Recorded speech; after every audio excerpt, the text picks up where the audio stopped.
그날 미국에서 전화가 걸려왔습니다. 정만철 상병, 제 동생의 이름이었습니다. 만철이의 유품이 라오스 접경 밀림에서 발견됐다고 했죠. 가죽 가방 하나, 군번표, 그리고 편지 한 장. 당시에는 어떠한 흔적도 없었습니다.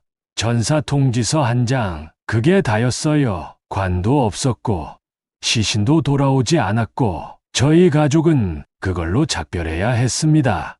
부모님은 그 해의 겨울을 넘기지 못하셨고 저는 마음속 깊이 동생을 지워버렸습니다. 그 이름은 제 안에서 사라졌어요. 그렇게 50년이 흘렀습니다. 그런데 그 이름이 형님께라고 적힌 편지와 함께 돌아왔습니다.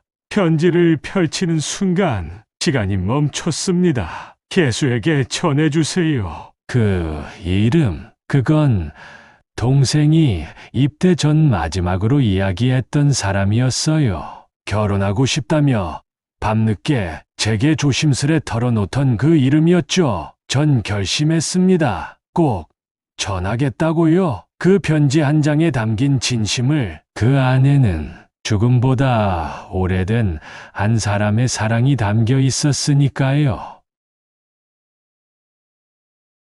신월동의 골목 끝에서 정만수 씨는 검은 베레모를 눌러쓰고 무언가를 품에 안은 채 조심스럽게 걸음을 옮기고 있었습니다. 그의 품에는 낡고 바랜 갈색 가죽 가방이 안겨 있었는데 바닥은 해지고 지퍼 손잡이는 절반쯤 부러져 있었으면 세월이 덧씌운 흔적 속에 정만철이라는 이름이 희미하게 새겨져 있었습니다. 그 이름은 정만수 씨가 50년 가까이 가슴 깊이 묻어두었던 자신의 동생 이름이었습니다. 정만철 상병. 1972년 23세 나이에 베트남 전쟁에 자원 입대했다가 실종된 남자. 전사 통지서 한 장으로만 존재를 마감한 청춘. 관도 없었고 시신도 돌아오지 않았던 이름. 그 이름을 꺼내는 일은 정만수 씨에게 있어 그저 고통스러운 과거를 들추는 것과 같았습니다. 그래서 그는 입을 다물었습니다. 가족들 사이에서도 친구들 사이에서도. 그렇게 50년 가까이 세월은 흘렀고 정만철이라는 이름은 그의 기억 저편에서 희미해졌습니다. 그런 그에게 지난주 전혀 예상치 못한 국제전화 한 통이 걸려왔습니다. 수화기 너머로 들려오는 목소리는 또박또박한 한국어를 구사했지만 억양에서 외국인의 느낌이 뚜렷했습니다. 상대는 자신을 미국 국방부 소속 유해발굴단의 요원이라 소개하며 라오스 접경 밀림에서 발굴 작업을 하던 중 정만철 상병의 유품을 발견했다고 말했습니다. 처음에는 장난 전화가 아닐까 싶을 정도로 믿기 어려웠지만 그는 상대의 말이 이어질수록 말문이 막히고 가슴이 조여오는 것을 느꼈습니다. 정만철 상병의 이름이 새겨진 가죽 가방과 군번표 일부가 확인되었습니다. 가방 안에는 편지, 사진, 개인 성경이 있었습니다. 편지에는 형님께라는 말이 반복적으로 등장했고 주소지는 서울이었습니다. 그 순간 정만수 씨는 숨이 멎는 것 같은 충격을 받았습니다. 1975년 전사 통보를 받은 그날의 기억이 눈앞에 아른거렸습니다. 아무 유품도 없이 전달된 종이 한 장, 그리고 이름 석자뿐인 부고. 부모님은 그의 겨울을 넘기지 못하고 병으로 쓰러지셨고 자신은 마음속 깊이 동생을 지워버렸습니다. 입을 닫고 감정을 닫고 시간이 모든 걸 해결해 주길 바랐습니다.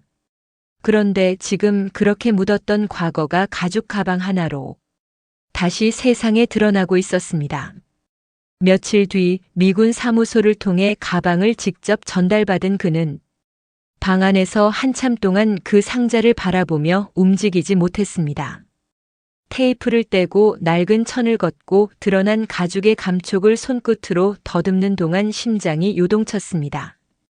가방 안에는 군용 성경, 접힌 편지 한 장, 곰팡이 자국이 퍼진 수첩, 그리고 낡은 흑백 사진이 들어 있었습니다. 사진 속의 청년은 군복을 입고 어딘가 불안한 듯한 미소를 짓고 있었는데 그 모습은 정만수 씨가 마지막으로 본 동생의 얼굴과 똑같았습니다. 편지의 봉투에는 형님께라는 글씨가 적혀 있었고 글씨는 젖은 흔적과 번짐에도 불구하고 선명하게 남아 있었습니다. 그는 봉투를 조심스레 열고 안에 편지를 꺼냈습니다.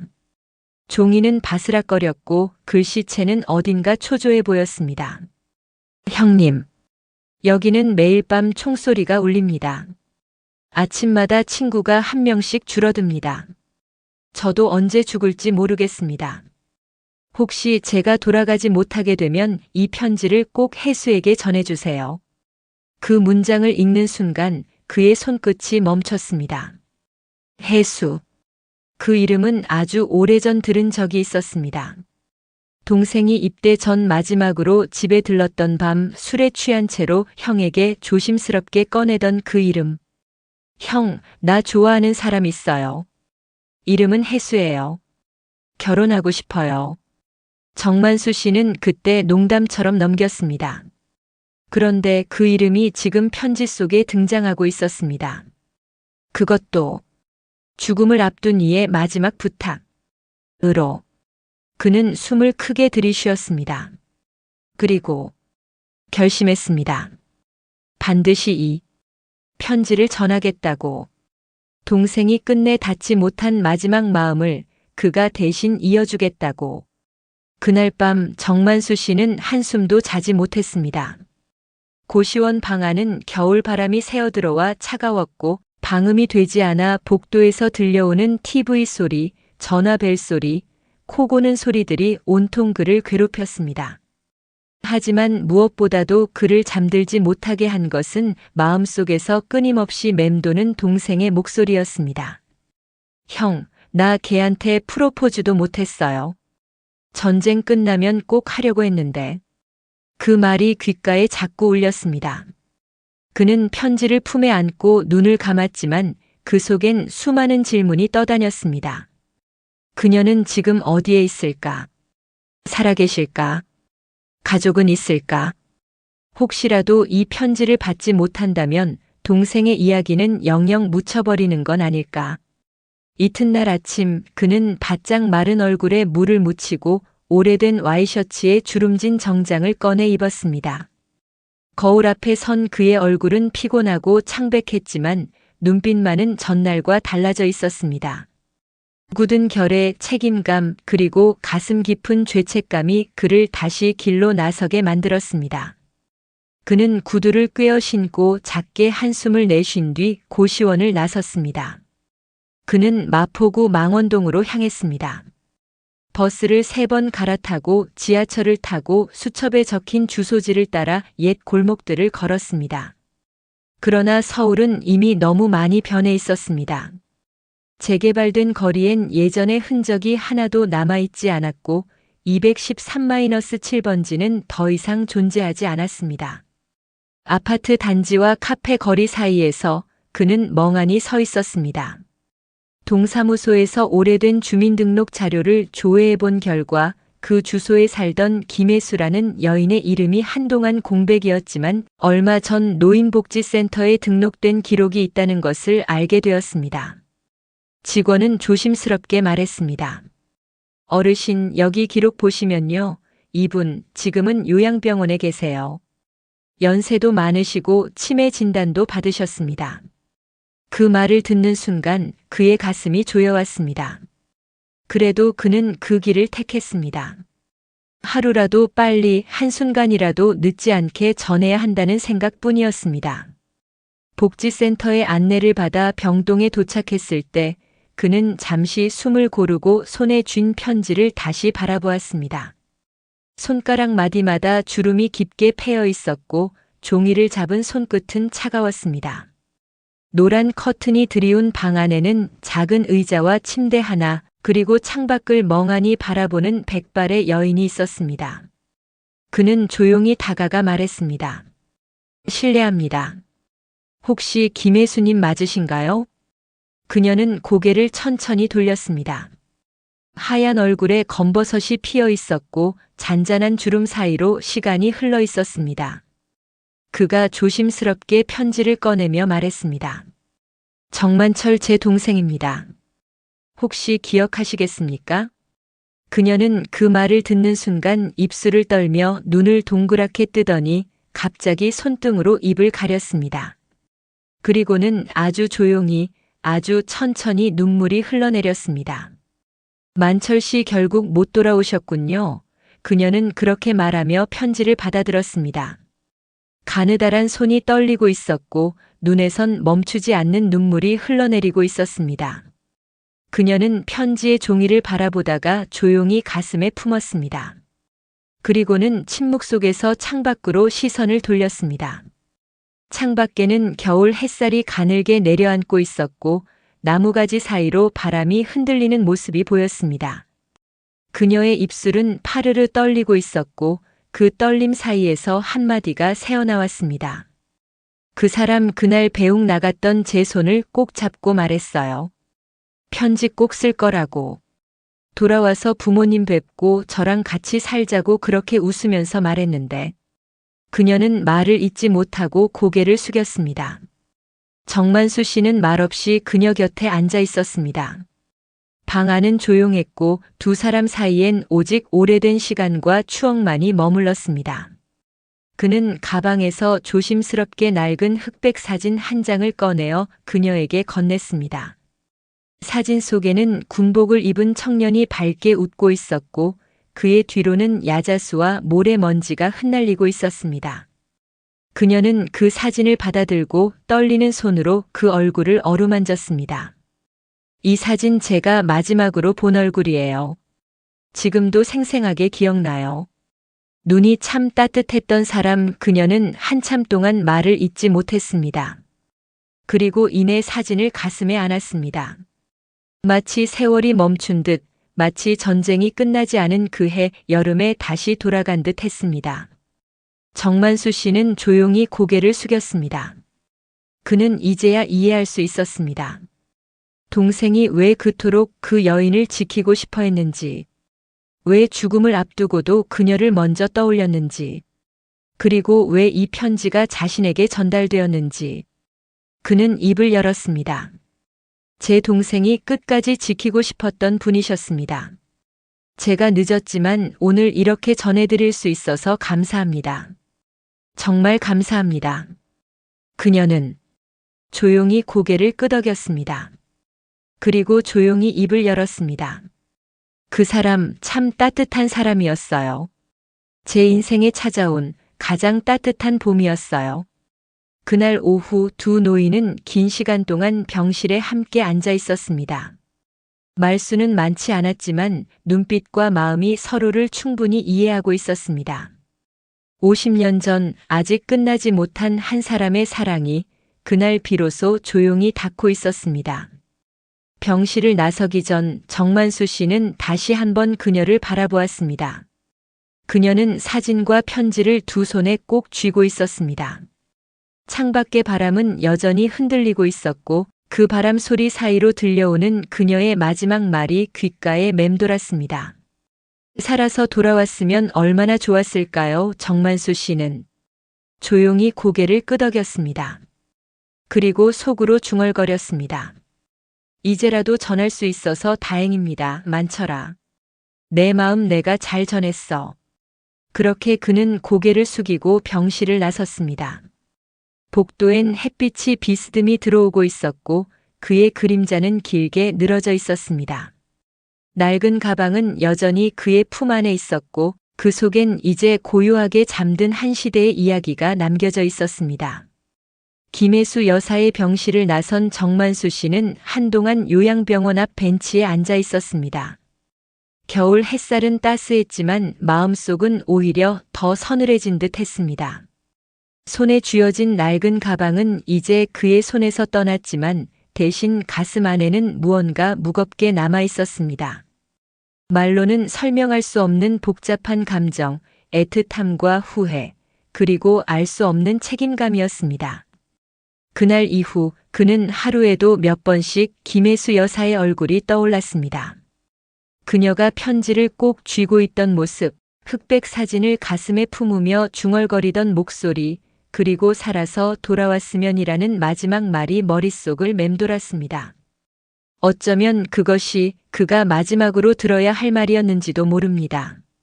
하지만 그렇게 간단히 끝낼 수는 없었습니다. 며칠 뒤 그는 다시 요양병원을 찾았습니다. 이번에는 작은 꽃다발과 따뜻한 손난로 하나를 들고서였습니다. 그녀는 여전히 창가 자리에 앉아 있었습니다. 눈빛은 멍하니 창밖을 바라보고 있었지만 그가 다가가자 조용히 고개를 돌렸습니다. 또 오셨군요. 예, 그냥 뵙고 싶었습니다. 두 사람 사이에는 처음과는 또 다른 공기가 흘렀습니다. 무겁지도 않고 가볍지도 않은 묘한 따뜻함과 조심스러움이었습니다. 정만수 씨는 조심스럽게 꺼낸 봉투 하나를 내밀었습니다. 병원 측에 요청하여 복사한 편지와 사진의 사본이었습니다. 원본은 여사님이 갖고 계셔야 하니까요. 저는 그냥 자주 꺼내보고 싶었습니다. 그녀는 말없이 고개를 끄덕였습니다. 그리고 꽃을 바라보다 조용히 말했습니다. 그 사람 참 꽃을 좋아했어요. 전쟁터에서는 아무것도 못 보겠다고 살아 돌아오면 매일 꽃집 앞을 걷자고 말했는데 그녀의 말에 그는 고개를 숙였습니다. 그러면서도 알 수 없는 감정이 피어올랐습니다. 그 말은 마치 정만철이라는 이름이 여전히 그녀 안에 살아 숨쉬고 있다는 증거처럼 느껴졌습니다. 죽음으로 끊어진 인연이 아니라 기억으로 이어지는 또 하나의 삶이었습니다. 그날 이후로 그는 자주 병원을 찾았습니다. 가끔은 조용히 앉아 말없이 차를 마셨고 가끔은 오래전 동생의 이야기들을 들려주기도 했습니다. 정만철이라는 사람이 어떤 동생이었는지, 어떤 청년이었는지, 그녀는 그 모든 이야기를 하나도 놓치지 않고 들었습니다. 그리고 어느 날 그녀가 먼저 입을 열었습니다. 그 사람과 나 참 많이도 걸었어요. 홍제천, 마포시장, 동교동 그 사람이 손잡고 걸을 땐 세상이 조용해졌어요. 그녀의 기억은 흐릿했지만 어떤 순간에는 눈부시게 또렷해졌습니다. 정만수 씨는 그런 순간들을 옆에서 가만히 지켜보았습니다. 처음엔 단지 동생의 부탁을 지키기 위해 찾았던 병원이 어느덧 그에게는 마음을 두고 가는 장소가 되어가고 있었습니다. 하지만 한 달쯤 지났을 무렵 병원 측에서 그를 불렀습니다. 김혜수 여사의 상태가 나빠지고 있다는 말이었습니다. 기억력 저하가 심해지고 일상 대화도 어려워지고 있다고 했습니다. 그는 얼른 병실로 향했습니다. 그녀는 침대에 누워 있었고 얼굴은 많이 야위어 있었습니다. 그가 다가가자 그녀는 눈을 떴지만 한동안 아무 말도 하지 않았습니다. 그러다 이내 중얼거렸습니다. 만철 씨 꽃 어디 있어요? 정만수 씨는 순간 가슴이 조여왔습니다. 그녀가 자신을 정만철로 착각한 것이었습니다. 그는 조용히 그녀의 손을 잡았습니다. 그리고 말했습니다. 여기 있어요. 꽃, 오늘도 사왔습니다. 봄꽃이에요. 여사님이 좋아하시는 분홍색이에요. 그녀는 조용히 미소를 지었습니다. 그리고 이내 눈을 감았습니다. 창밖에선 바람이 불었고 커튼이 살짝 흔들렸습니다. 방 안은 조용했고 그 고요함 속에서 그는 가만히 앉아 있었습니다. 무슨 말을 해야 할지 알 수 없었지만 아무 말 없이 있어도 충분히 전달되는 것들이 있었습니다. 며칠 후 그녀는 병세 악화로 집중치료실로 옮겨졌습니다. 그는 매일 병원을 찾았고 병실 앞 의자에 앉아 몇 시간이고 기다렸습니다. 병원 간호사들은 그를 조용히 배려해 주었고 그는 그저 묵묵히 그 자리를 지켰습니다. 그러던 어느 날 아침 병원에서 전화가 걸려왔습니다. 김혜수 여사가 위독하다는 연락이었습니다. 그는 모든 것을 제쳐두고 병원으로 달려갔습니다. 병실 안에는 산소 호흡기 소리만이 들리고 있었고 그녀는 조용히 숨을 쉬고 있었습니다. 그가 손을 잡았을 때 그녀는 천천히 눈을 떴습니다. 아주 짧은 순간이었지만 눈동자가 흔들렸고 그 안에 분명히 누군가를 알아보는 빛이 있었습니다. 만철 씨 그녀의 목소리는 거의 들리지 않을 만큼 작았지만 그는 그 말을 들을 수 있었습니다. 그는 조용히 고개를 끄덕이며 손등을 감싸쥐었습니다. 괜찮습니다. 여사님 걱정 마세요. 저 여기 있습니다. 그녀는 미소를 지었습니다. 그리고 눈을 감았습니다. 그 순간 그는 느꼈습니다. 한 사람이 가슴속에 담아두었던 반세기의 사랑이 마침내 편안한 숨결로 흩어지고 있다는 것을. 그날 이후로도 정만수 씨는 매일같이 병원을 찾았습니다. 그녀의 빈 병실 문 앞에서 한참을 서성거리기도 했고 한 손에 편지를 쥐고 병동의 창가에 멍하니 서 있기도 했습니다. 아무도 말을 걸지 않았고 그는 그저 조용히 그 자리를 지켰습니다. 어느 날 병원장이 그에게 조용히 말을 건넸습니다. 김혜수님께서 사망 전 유언장 같은 것을 남기신 건 아닙니다. 다만 본인이 말씀하셨던 기록 중에 형제분의 손에 무언가를 전해달라고 하셨습니다. 그렇게 건네받은 건 작고 낡은 머리핀 하나였습니다. 그는 그것을 손에 올려놓고 한참을 바라보았습니다. 이게 그분이 마지막으로 쥐고 계셨던 건가요? 네. 마지막까지 그 손에서 놓지 않으셨습니다. 그 순간 그의 눈가에 눈물이 고였습니다. 무언가 큰 것이 뚝 하고 마음속 어딘가에서 떨어져 나가는 듯 했습니다. 그것은 후회였고 아픔이었고 동시에 조금의 평안이기도 했습니다. 며칠 뒤 그는 김혜수 여사의 장례식장을 조용히 찾아갔습니다.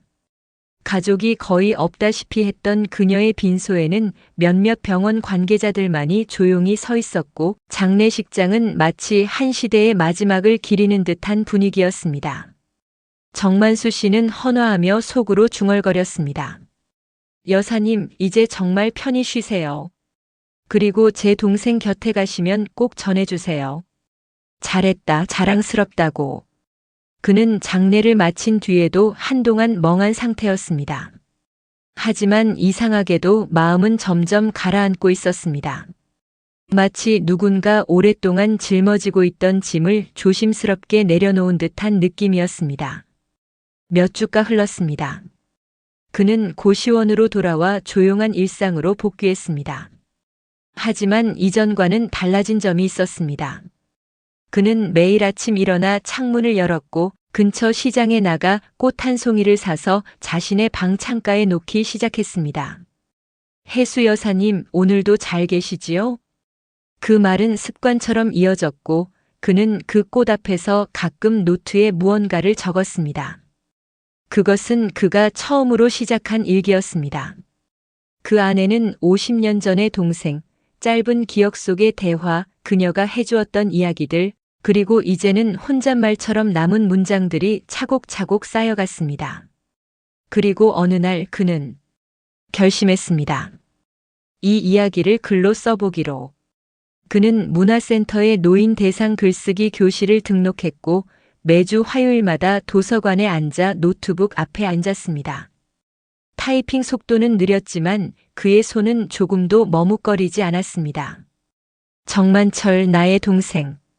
그리고 그가 사랑했던 한 사람의 이야기. 그의 이야기는 조금씩 다른 사람들의 눈에 띄기 시작했습니다. 지역신문에 한 꼭지가 실렸고 어느 출판사의 편집자가 연락을 해왔습니다. 처음엔 믿기지 않았지만 그도 이제는 알았습니다. 누군가에게 이 이야기는 그저 오래된 가족사가 아니라 삶의 마지막을 따뜻하게 마무리한 사람들의 기록이라는 것을. 봄이 오던 어느 날 그는 작은 강당 무대에 섰습니다. 마이크 앞에서 책의 일부를 읽는 노인의 목소리는 떨렸지만 눈빛은 또렷했습니다. 관객석 한가운데 앉아있는 사람들 중에는 눈시울을 붉힌 이들도 있었고 조용히 손을 맞잡고 있는 부부도 있었습니다. 그는 마지막 문장을 천천히 읽었습니다. 살아서 못다한 인사를 뒤늦게나마 전할 수 있어서 감사합니다. 그 말이 끝났을 때 강당 안은 조용했고 이어서 박수 소리가 천천히 퍼져나갔습니다. 그 박수 속에서 그는 고개를 숙였습니다. 그리고 가슴에 손을 얹었습니다. 그 손 아래에는 아직도 따뜻하게 살아있는 이름 하나가 조용히 뛰고 있었습니다. 그 이름은 정만철. 그리고 김혜수. 그리고 그들의 마음은 시간이 흘러도 사람들의 가슴 속에서 여전히 살아 숨쉬고 있었습니다. 책이 출간되고 몇 달 뒤 정만수 씨는 이전과는 다른 바쁜 나날을 보내고 있었습니다. 문화센터에서 작은 강연을 하고 지역 방송국 인터뷰 요청도 들어왔습니다. 주변 고시원 주민들은 그를 다르게 보기 시작했고 슈퍼 아줌마는 이제 우리 동네에 작가 선생님이 살고 계시다며 자랑처럼 이야기하곤 했습니다. 하지만 그에게 그 모든 변화는 한편으로 낯설고 조심스러웠습니다. 그는 여전히 아침이면 반찬 가게 옆 구석 자리에서 1,000원짜리 된장찌개를 먹었고 퇴근 시간 무렵이면 시장 골목을 걸었습니다. 사람들은 환하게 인사를 건넸지만 그는 그 인사에 어떻게 대답해야 할지 여전히 서툴렀습니다. 그러던 어느 날 출판사 편집자가 전화를 걸어왔습니다. 어조는 조심스러웠습니다. 선생님, 정만철 상병과 함께 복무했다는 분이 연락을 주셨습니다. 미국 교포분인데 최근 책을 읽고 감정이 복받쳤다고 하시더라고요. 그 말에 정만수 씨는 순간 심장이 내려앉는 듯 했습니다. 세상 어딘가에 아직도 동생의 기억을 품고 살아가는 사람이 있다는 사실, 그것은 한편으로는 기적 같았고 또 한편으로는 무서운 일이기도 했습니다. 혹시라도 그동안 자신이 전한 이야기가 왜곡된 것이 있다면, 그 기억이 틀렸다면, 며칠 후 출판사에서 마련한 온라인 화상 미팅이 열렸습니다. 화면 너머로 등장한 인물은 백발의 노인이었고 선글라스 너머로 눈가에 깊은 주름이 보였습니다. 그는 자신을 데이빗 리라고 소개했습니다. 한국계 미국인으로 베트남 전쟁 당시 미군 통역병으로 복무했다고 했습니다. 당신의 동생 정만철 상병 그 사람, 내가 잊지 못하는 친구였습니다. 그는 내 생명의 은인이었어요. 그 말에 정만수 씨는 숨이 멎는 듯 했습니다. 데이빗은 조용히 말을 이어갔습니다. 1972년 6월 전투 중에 내가 부상을 당했을 때 적의 포화를 뚫고 나를 끌어낸 사람이 정만철이었어요. 그는 끝까지 나를 업고 도망쳤습니다. 그러다 결국 데이빗은 잠시 말을 멈추고 고개를 숙였습니다. 정만수 씨는 손을 모은 채 그 화면을 응시하고 있었습니다. 그 순간 자신도 알 수 없는 눈물이 고여 올라왔습니다. 자신이 모르는 동생의 얼굴, 자신이 듣지 못했던 마지막 이야기들이 그 화면 너머에서 조용히 되살아나고 있었습니다. 당신의 책을 읽고 마치 내가 그날 이후 처음으로 마음을 꺼낸 것 같았어요. 고맙습니다. 그리고 미안합니다. 정만수 씨는 아무 말도 하지 못했습니다. 눈앞이 흐려지고 가슴이 조여왔습니다. 그러다 천천히 고개를 끄덕이며 조용히 말했습니다. 제 동생을 기억해 주셔서 감사합니다. 그날의 만남은 오래도록 그의 기억에 남았습니다. 하지만 그것이 전부는 아니었습니다. 책이 알려지면서 그는 또 다른 반응에도 직면하게 되었습니다.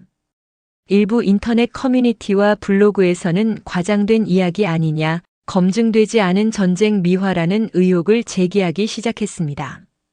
이런 게 다 사실일 리가 있냐, 다큐 드라마 찍으려고 작정한 거 아니냐는 악성 댓글들도 뒤따랐습니다. 그는 그런 글들을 한참 동안 바라보다 조용히 컴퓨터를 껐습니다. 아무 말도 하지 않았지만 가슴 한쪽이 서서히 갈라져 나가는 듯한 느낌이었습니다. 그 이야기는 그의 인생이었고 그의 상처였으며 동시에 유일한 기억이었습니다. 그런데 그것이 단순한 소재나 픽션 취급을 받는 현실이 그를 깊이 아프게 했습니다. 그날 밤 그는 고시원 방 안에서 오랫동안 잠들지 못했습니다. 책상 위엔 인터뷰에서 쓴 메모들과 병원에서 받은 머리핀이 나란히 놓여 있었습니다. 작고 낡은 머리핀은 세상 어떤 말보다 더 무거운 진실이었고 그가 꺼낸 이야기는 단지 상상이나 문학적 허구가 아닌 누군가의 남겨진 인생 그 자체였습니다. 하지만 세상은 그것을 온전히 받아들이지 않았습니다. 일부는 그 이야기를 소비했고 일부는 비웃었습니다. 그는 한동안 글을 쓰지 않았습니다. 문화센터도 빠졌고 시장도 나가지 않았습니다. 슈퍼 아줌마는 어느 날 조심스레 물었습니다. 작가님 어디 아프셨어요? 그는 고개만 끄덕였습니다. 말할 수 없었습니다. 마음속 깊은 곳에서 문득 이런 생각이 들었기 때문입니다. 나는 무엇을 위해 이 이야기를 꺼낸 걸까? 누구를 위해 무엇을 증명하고 싶었던 걸까? 며칠 뒤 그는 조용히 병원 쪽으로 발길을 돌렸습니다. 김혜수 여사의 병실은 이제 다른 환자가 사용하고 있었고 병원 로비 한쪽에 있는 접수 창구 뒤쪽 벽에는 조그마한 메모판이 붙어 있었습니다. 거기에는 병원 후원자 명단이 적혀 있었고 그는 그 명단에서 정만수라는 이름을 발견했습니다. 놀란 그는 병원장에게 물었습니다. 제가 후원을 했다고요? 병원장은 미소를 지으며 말했습니다. 김혜수 어르신 돌아가시기 전에 이런 말씀을 하셨습니다. 제게 마지막 남은 유산이라도 된다면 제 이야기를 세상에 전한 그분 이름으로 환자들을 도와달라고요. 그래서 출판사 인쇄일부를 기부금으로 전환했습니다. 그 말을 듣는 순간 그는 고개를 들 수 없었습니다. 세상의 끝까지 남겨진 사랑의 형태가 그렇게 조용히 누군가의 삶을 위로하고 있다는 사실에 가슴이 먹먹해졌습니다. 하지만 시련은 거기서 끝나지 않았습니다. 어느 날 고시원 앞에 낯선 남자가 찾아왔습니다. 군복 모자를 쓴 초로의 사내는 자신을 정만철 상병과 같은 부대에 있었던 또 다른 전우라고 소개했습니다. 그는 조용한 말투로 물었습니다. 당신 진짜 정만철의 형 맞습니까? 그 말에 정만수 씨는 움찔했습니다. 그 말투에는 묘한 냉기가 서려 있었습니다. 그는 조심스럽게 대답했습니다. 예, 맞습니다. 왜 그러십니까? 그 남자는 가방에서 한 장의 사진을 꺼내 보였습니다. 거기엔 젊은 시절의 정만철과 다른 병사 몇 명이 함께 웃고 있는 모습이 담겨 있었습니다. 하지만 사진 뒷면엔 이런 글귀가 적혀 있었습니다. 그는 영웅이기도 했지만 어떤 진실은 무덤까지 가져가야 할지도 몰랐다. 정만수 씨는 얼어붙었습니다. 그리고 물었습니다. 이게 무슨 뜻입니까? 그 남자는 말을 아꼈습니다. 대신 천천히 말을 꺼냈습니다. 전쟁이란 게 누군가에겐 영웅을 만들고 누군가에겐 죄책감을 남기기도 하죠. 정만철 상병, 그도 사람이었고 실수도 있었고 선택의 갈림길 앞에서 고민했던 적도 있었습니다. 그 말은 돌처럼 가슴을 눌렀습니다. 자신이 알고 있던 동생의 이미지가 균열나기 시작했습니다. 그는 여태껏 동생을 희생자, 영웅, 사랑의 전달자로만 기억해왔지만 이제 그 안에 또 다른 얼굴이 있다는 암시가 주어졌습니다. 그날 밤 그는 편지를 다시 꺼내 읽었습니다. 형님, 여기는 매일이 전쟁입니다. 그 문장이 새롭게 읽혔습니다. 전쟁은 단순히 총을 드는 싸움이 아니었습니다. 그것은 사람의 내면을 갉아먹고 어떤 날엔 영웅을 만들기도 했지만 어떤 날엔 스스로를 용서할 수 없는 인간으로 만들기도 했습니다. 정만수 씨는 이제 선택의 기로에 섰습니다. 동생의 또 다른 이야기를 파헤칠 것인가 아니면 지금처럼 기억 속의 모습만을 지킬 것인가. 그리고 그는 자신조차 몰랐던 길로 걸어 들어가기로 마음먹었습니다.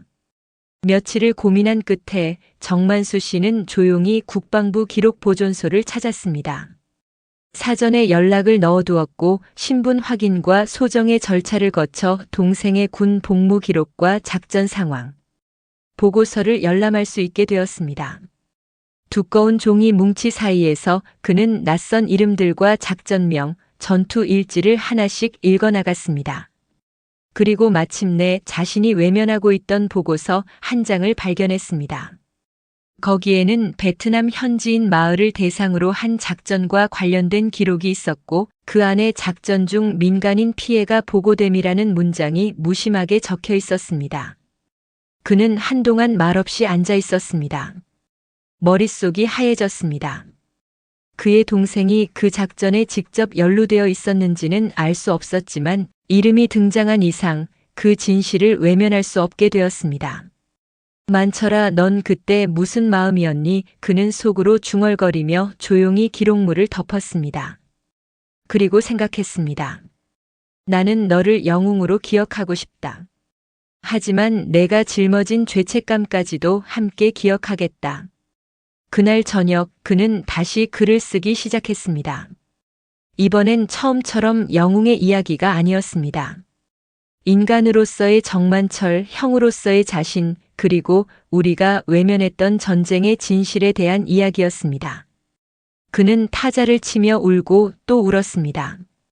그러나 그 울음은 더 이상 두려움이나 후회의 울음이 아니었습니다. 그것은 용기의 울음이었고 한 인간이 다른 인간을 온전히 이해하려는 울음이었습니다. 정만수 씨는 마침내 깨달았습니다. 진실은 때로 아프지만 그 아픔마저 품어 안을 때 우리는 비로소 누군가의 삶을 온전히 기억할 수 있다는 것을. 정만수 씨는 더 이상 글을 쓰지 않겠다고 생각했었습니다. 하지만 국방부 기록 보존소에서 돌아온 날 밤 그는 다시 노트북을 열었습니다. 그 안에는 여전히 미완의 원고 파일이 켜져 있었고 커서가 깜빡이고 있었습니다. 화면을 한참 동안 응시하던 그는 아주 조용히 타자를 치기 시작했습니다. 진실은 단 하나가 아닙니다.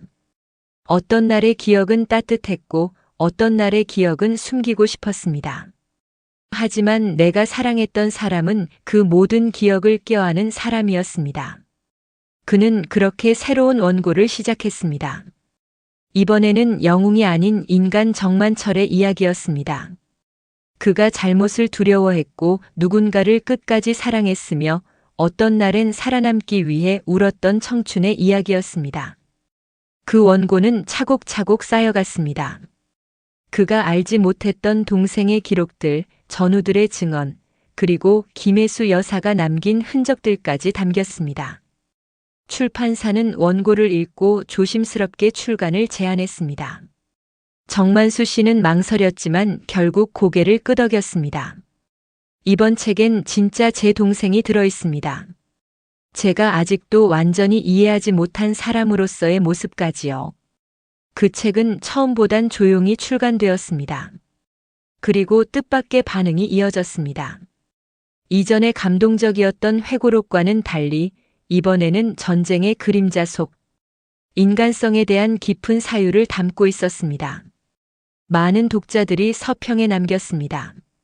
누군가를 온전히 이해한다는 것이 무엇인지 알게 해준 책입니다. 우리 아버지도 전쟁에 다녀오셨지만 그런 이야기는 한 번도 하지 않으셨어요. 이제야 그 침묵의 이유를 이해합니다. 정만수 씨는 그 글들을 하나하나 읽으며 울었습니다. 그 울음은 전처럼 무겁지 않았습니다. 그것은 누군가가 자신과 같은 시간을 걸어가고 있다는 위안의 눈물이었습니다. 그는 다시 문화센터로 돌아갔습니다. 이제 그는 더 이상 작가님이라는 호칭이 어색하지 않았습니다. 강연 요청이 들어오면 웃으며 수락했고 누군가 질문을 하면 끝까지 들어주었습니다. 그는 예전처럼 조용했지만 그 침묵에는 이제 온기와 두께가 있었습니다. 어느 날 문화센터 강연이 끝난 뒤 한 노신사가 그를 기다리고 있었습니다. 그는 조용히 봉투 하나를 건넸습니다. 정 선생님 책을 읽고 제 아내가 펑펑 울더군요. 저희 아버님도 참전 용사셨습니다. 그분은 늘 말이 없으셨어요. 그런데 이 책을 읽고서야 그 침묵이 얼마나 무거웠는지 깨달았습니다. 그 봉투 안에는 작은 손편지와 장학재단 기부 신청서가 들어 있었습니다. 거기엔 이렇게 적혀 있었습니다. 이제는 다음 세대에게 말해주고 싶습니다. 누군가를 이해한다는 건 그 사람이 말하지 못한 고통까지 껴안는 일이라고. 정만수 씨는 봉투를 들고 한참을 말없이 서 있었습니다. 그리고 속으로 되뇌었습니다. 이제야 내가 왜 그 편지를 썼는지 알 것 같다, 만철아. 그날 밤 그는 오래된 주소록을 꺼냈습니다. 국방부에서 받은 연락망에는 과거 정만철 상병과 함께 복무했던 몇몇 생존자들의 연락처가 기재되어 있었습니다. 그는 한참 망설이다가 명단 중 한 사람에게 전화를 걸었습니다. 안녕하십니까? 저는 정만철 상병의 형, 정만수라고 합니다. 혹시 동생에 대해 기억하고 계신 부분이 있으신가 해서요. 전화기 너머의 목소리는 잠시 조용했지만 이내 떨리는 어조로 대답이 돌아왔습니다. 그 이름 잊을 수가 없죠. 제가 살아남은 이유 중 하나가 그 친구였습니다. 그날 이후 그는 여러 전우들과 통화를 했습니다. 어떤 이는 전쟁 이후 말을 잃고 지냈고 또 어떤 이는 트럭 운전 중 항상 동생을 떠올렸다고 했습니다. 전우들의 기억 속에서 동생은 언제나 선한 눈빛을 지닌 청년이었습니다. 가끔은 울기도 했고 가끔은 아이처럼 웃었다고 했습니다. 이야기 하나하나가 퍼즐처럼 맞춰졌습니다. 그 조각들을 조심스럽게 엮으며 그는 다시 책상 앞에 앉았습니다. 이제 그는 단지 과거를 기록하는 사람이 아니라 한 세대의 기억을 수습하는 목소리가 되었습니다. 출판사는 그에게 제안을 했습니다. 전쟁 생존자들과 유족들을 위한 기억 증언 프로젝트에 공동 집필자로 참여해달라는 것이었습니다. 그는 처음엔 사양했습니다. 너무 큰 역할 같았고 자신이 감당할 수 있을지 두려웠기 때문이었습니다. 하지만 편집자는 조용히 말했습니다. 선생님은 기억을 복원하는 사람이에요. 그 일은 누구보다도 선생님이 잘 해낼 수 있습니다. 그 말에 그는 마음을 다잡았습니다. 그렇게 그는 전국의 참전 유족, 생존 병사, 전쟁 고아들을 인터뷰하며 새로운 여정을 시작했습니다. 서울, 광주, 대전, 속초 그가 가는 곳마다 누군가는 기다리고 있었습니다. 누군가는 반백년 만에 처음으로 누군가에게 자신의 이야기를 꺼냈고 누군가는 사진 한 장을 꺼내며 조용히 말했습니다. 이 사람 내 아버지입니다. 죽었다고만 들었는데 이젠 조금 이해가 됩니다. 그는 노트를 펼쳐 하나하나 적었습니다. 그 글들은 단지 문장이 아니라 각자의 상처였고 동시에 회복의 과정이었습니다. 그리고 그 여정의 끝 무렵 그는 한 곳에 섰습니다. 베트남 다낭 외곽의 작은 마을. 유해가 발견됐던 바로 그 지역. 미군과 베트남 정부의 공동 프로젝트로 조성된 추모비가 세워져 있었습니다. 그 앞에는 세계 각국의 언어로 이렇게 적혀 있었습니다. 기억은 사라지지 않습니다. 용서는 기억과 함께 옵니다. 그는 그 문장을 오래도록 바라보았습니다. 그리고 가방에서 동생의 편지 사본을 꺼내 그 앞에 조심스럽게 놓았습니다. 그 편지는 반세기 전 총알이 날아다니던 숲속 어딘가에서 죽음을 앞두고 형에게 쓰였던 마지막 진심이었습니다. 그 편지는 이제 더 이상 두 사람 사이의 것이 아니라 모든 기억의 이름으로 세상에 전해지는 증언이었습니다. 그리고 그 순간 그는 알 수 있었습니다. 이 긴 여정의 끝에 서서도 여전히 사랑은 살아있었고 기억은 사람을 다시 연결하고 있다는 것을. 귀국 후 그는 문화센터 강당에 다시 섰습니다. 전보다 더 많은 사람들이 강연을 듣기 위해 자리를 메웠고 뒤편에는 젊은 대학생들의 모습도 보였습니다. 누군가는 노트북을 켜고 있었고 누군가는 조용히 손편지를 준비하고 있었습니다. 오늘은 제 이야기가 아니라 우리가 함께 잊고 있던 사람들의 이야기입니다. 그는 그렇게 말하며 화면에 전우들의 얼굴을 하나씩 비추었습니다. 웃는 얼굴, 우는 얼굴, 말없이 앉아있던 노인의 얼굴. 그 안엔 시대의 고통이 있었고 묵묵히 견딘 삶의 무게가 있었습니다. 강연이 끝나고 한 여학생이 다가왔습니다. 선생님, 저 역사 전공하는 학생인데요. 제 아버지도 조용한 분이셨어요. 이 책을 읽고 처음으로 아버지와 대화를 나눴습니다. 아버지께서 울면서 말씀하시더라고요. 그때 이야기 아무도 묻지 않아서 못했다고요. 그 말에 정만수 씨는 미소 지었습니다. 그 미소에는 위로와 해방 그리고 늦은 사랑이 담겨 있었습니다. 니은 그리고 며칠 뒤 그는 마지막 원고 하나를 완성했습니다. 그 제목은 단순했습니다. 기억이 우리를 지킨다. 그 책은 독립출판으로 나왔지만 각 도서관과 군 관련 복지회관에 배포되었고 각종 강의와 세미나에서 인용되기 시작했습니다. 어느 날 국방부에서 감사장이 도착했습니다. 참전 세대와 현재를 잇는 귀중한 다리 역할을 해주신 데 감사드립니다. 그는 상패를 조용히 바라보았습니다. 그리고 그 아래 작은 이름표를 붙였습니다. 정만철. 그날 저녁 그는 창가에 앉아 노트북을 닫았습니다. 탁 하는 소리와 함께 한 시대가 천천히 책장을 덮는 듯한 기분이 들었습니다. 그리고 그는 생각했습니다. 이제 진짜로 너를 보낼 수 있을 것 같구나. 창밖엔 봄비가 조용히 내리고 있었습니다. 그리고 그 비는 누군가 오래 품고 있던 죄책감과 그리움을 천천히 씻어주는 것처럼 들렸습니다. 며칠 후 문화센터에는 작은 특별 전시가 열렸습니다. 제목은 이름 없는 영웅들. 그 안에는 정만수 씨가 만난 사람들, 그들의 손글씨, 사진, 편지, 그리고 소리 없는 증언들이 조용히 놓여 있었습니다. 그 전시에는 어린이들도 함께 왔고 한 초등학생은 저도 나중에 우리 할아버지 이야기를 글로 쓸래요라고 적어두었습니다. 그 문장을 읽은 정만수 씨는 한참 동안 말없이 전시장을 둘러보았습니다. 그리고 마침내 그가 조용히 속삭였습니다.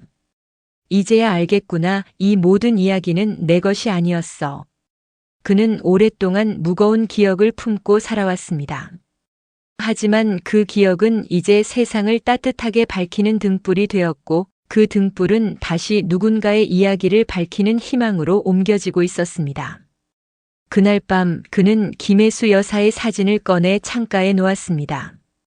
그 옆에는 군복을 입은 동생의 젊은 시절 사진이 놓여 있었습니다. 두 사진은 오래도록 말없이 마주하고 있었고 그 사이에 작은 촛불 하나가 타올랐습니다. 그리고 그 촛불이 꺼지기 전 그는 조용히 중얼거렸습니다. 만철아, 잘 가라. 혜수 여사님 곁에서 부디 평안하거라. 그리고 고맙다. 창밖의 봄밤은 고요했고 그 고요 속에서 또 하나의 세대가 조용히 시작되고 있었습니다. 다음 날 아침 문화센터 게시판 앞에 낯선 쪽지 하나가 붙어 있었습니다. 정만수 선생님, 저도 누군가의 아들이자 누군가의 전우였습니다. 선생님의 이야기가 제 침묵을 깨웠습니다. 고맙습니다. 그 쪽지를 본 그는 조용히 손으로 눌러 고정하며 미소 지었습니다. 그 미소는 오랜 세월을 돌아 다시 누군가의 심장에 닿는 작고 따뜻한 시작이었습니다. 봄이 지나 여름으로 접어들 무렵 정만수 씨는 어느 조용한 평일 아침 낡은 여행 가방을 끌고 서울역 플랫폼에 섰습니다. 그는 요즘 들어 이전보다 걷는 일이 잦아졌습니다. 예전 같으면 피곤했을 몸이었지만 이제 그는 걷는 걸 즐겼습니다. 천천히 주변을 둘러보며 사람들이 부지런히 오가는 모습을 바라보는 것이 좋았습니다. 그날의 목적지는 평택이었습니다. 거기에는 얼마 전 연락이 닿은 정만철 상병의 전우, 이제는 70을 넘긴 이기훈 씨가 운영하는 작은 농장이 있었습니다. 그들은 한동안 편지만 주고받았고 얼굴을 마주한 적은 없었습니다. 하지만 이기훈 씨는 한 줄로 답장을 보냈습니다. 형님, 만나 뵙고 싶은 날이 참 많았습니다. 정만수 씨는 플랫폼에서 느릿하게 발걸음을 옮기며 생각했습니다. 세상에는 참 많은 만나야 했지만 만나지 못한 순간들이 있다는 것을. 기차는 어느덧 목적지에 도착했고 조용한 시골 간이역에 발을 디딘 그는 한 손에 들고 온 작고 평평한 나무 상자를 들여다보았습니다. 그 안에는 김혜수 여사가 생전에 쥐고 있던 머리핀 그리고 정만철 상병의 훈장이 고이 담겨 있었습니다. 그는 이기훈 씨에게 그것들을 건네기 위해 온 것이었습니다. 어쩌면 고마움이라는 단어조차 부족한 감정을 나누기 위해. 농장 마당 끝편 나무 아래 놓인 벤치에 한 노인이 앉아 있었습니다. 햇빛이 희미하게 그의 어깨를 비추고 있었고 손엔 머그잔이 들려 있었습니다. 정만수 씨는 조심스럽게 다가갔고 그 노인이 일어섰습니다. 정 선생님이시죠? 이기훈 씨, 네, 제가 늦었죠. 그들은 말없이 서로를 바라보다가 조용히 고개를 숙이며 인사를 나눴습니다. 이기훈 씨는 의외로 수더분한 웃음을 지었고 덥석 그의 손을 잡았습니다. 그동안 형님 소식 듣고 마음이 무거웠습니다. 우리도 그날의 이야기를 아무에게도 못했거든요. 정만수 씨는 고개를 끄덕였습니다. 그리고 손에 들고 있던 나무 상자를 이기훈 씨에게 건넸습니다. 이 안에 동생과 관련된 물건이 있습니다. 그 사람을 끝까지 기억해 주신 분께 드리는 게 맞는 것 같아서요. 이기훈 씨는 상자를 열어보았습니다. 작고 다른 머리핀 그리고 오래전 훈장은 빛이 발해 있었지만 그 안엔 수많은 시간이 담겨 있었습니다. 그는 한동안 아무 말도 하지 않다가 조용히 입을 열었습니다. 이 머리핀 그날 그 친구가 품고 있던 거였군요. 저는 마지막 순간 그 친구가 무언가를 손에 꼭 쥐고 있었던 걸 기억합니다. 그 말에 정만수 씨는 가슴이 먹먹해졌습니다. 동생의 마지막 순간을 누군가가 기억하고 있다는 사실, 그리고 그것이 단순한 죽음이 아니라 누군가에게 남겨진 사랑이라는 걸 알게 되자 눈가가 뜨거워졌습니다. 그들은 그늘 아래에 앉아 오랜 시간을 이야기했습니다. 전쟁터의 먼지, 귀환 후의 고통, 그리고 아무에게도 하지 못한 고백들. 어쩌면 그날의 죽음보다 더 고통스러웠던 건 살아남은 이들이 감당해야 했던 침묵의 시간들이었습니다. 선생님, 전 가끔 그 친구가 내게 남긴 게 죄책감뿐이라고 생각했습니다. 하지만 지금은 알 것 같아요. 그건 살아있으라는 말이었어요. 계속 살아서 누군가에게 전하라는 정만수 씨는 조용히 고개를 끄덕였습니다. 그리고 말했습니다. 그 마음 저도 아주 늦게야 이해했습니다. 그날 저녁 그는 농장에 마련된 방 한켠에서 잠을 청했습니다. 창밖에선 벌레 소리가 났고 머리맡엔 아직도 닳지 않은 정만철 상병의 사진 한 장이 놓여 있었습니다. 그는 마지막으로 편지 하나를 꺼내 천천히 읽어내려갔습니다. 형님, 살아계시다면 제가 이 글을 썼다는 걸 기억해 주세요. 저는 부끄럽지 않게 살려고 했습니다. 누군가를 지키고 싶었습니다. 그리고 마지막 순간엔 오직 그 사람만 떠올랐습니다. 그는 편지를 가슴에 안은 채 아주 오래도록 조용히 눈을 감고 있었습니다. 며칠 뒤 도시로 돌아온 정만수 씨는 한참을 멍하니 정류장에 앉아 있었습니다. 지나는 사람들, 전화기를 들고 바쁘게 걸어가는 청년들, 유모차를 밀며 손잡이를 꼭 붙잡고 가는 젊은 부부. 그는 그 풍경 속에서 오래전 자신과 정만철, 김혜수 여사의 젊은 날을 떠올렸습니다. 삶은 이렇게 이어지고 있었고 그는 이제야 그것을 정면으로 바라볼 수 있었습니다. 고시원으로 돌아온 그는 방 한구석에 놓아두었던 상자를 조심스럽게 꺼냈습니다. 그 안에는 자신이 오랫동안 수집해온 자료, 사람들의 증언, 신문 스크랩, 그리고 2권의 출간된 책이 담겨 있었습니다. 그는 그것들을 차곡차곡 정리해 작은 문고 형태로 복사하고 문화센터의 한 귀퉁이에 기증 자료로 제출했습니다. 며칠 후 센터 직원에게서 전화가 왔습니다. 선생님, 고등학교에서 현장학습 온 학생들이 그 책을 보고 토론을 했어요. 그중 한 아이가 그러더군요. 전쟁 이야기지만 결국 사랑 이야기였다고요. 그 말에 그는 말없이 웃었습니다. 그 아이는 정확히 본 것이었습니다. 어느 날 그는 한 청년을 만났습니다. 문화센터 강연을 수료한 대학생으로 역사 교육자가 되기를 꿈꾸는 학생이었습니다. 그 청년은 수줍게 다가와 인사를 건넸습니다. 선생님, 저 사실 선생님 책을 읽고 군 복무 중이던 형에게 편지를 썼어요. 그동안 한 번도 보고 싶다는 말을 못했는데 용기 내서 했습니다. 그 형이 처음으로 제게 답장을 보내줬어요. 정만수 씨는 그 말을 들으며 조용히 고개를 끄덕였습니다. 그의 이야기가 누군가의 가족을 다시 잇고 있었고 그 말 한마디가 침묵을 깨고 있다는 걸 느낄 수 있었습니다. 그날 저녁 그는 그동안 써온 원고들 중 마지막 하나를 꺼내 들었습니다. 그 안에는 긴 여정 끝에 얻은 하나의 문장이 적혀 있었습니다. 기억은 우리를 아프게도 하지만 결국엔 우리를 살게 한다. 그는 그 문장을 읽으며 창밖을 바라보았습니다. 그리고 속으로 속삭였습니다. 만철아, 이젠 괜찮다. 정말 괜찮다. 그의 눈에는 더 이상 눈물이 맺히지 않았습니다. 그 대신 아주 잔잔한 웃음이 번지고 있었습니다. 그 웃음은 방 안을 따뜻하게 감쌌고 창문을 타고 흘러나가 봄의 저녁 공기 속으로 번져나갔습니다.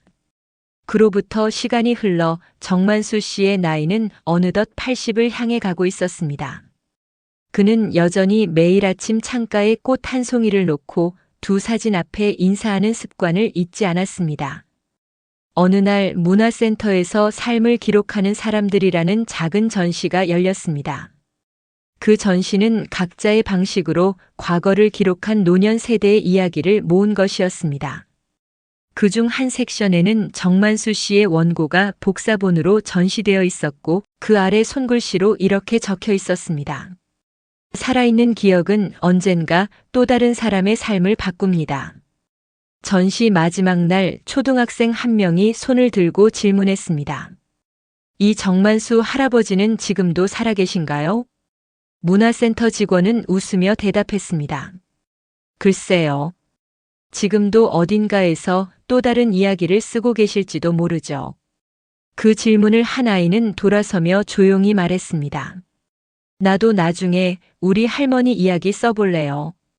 그 말을 들은 아이의 어머니는 그 아이의 손을 꼭 잡았고 그 따뜻한 손 안에서 하나의 이야기가 조용히 시작되고 있었습니다.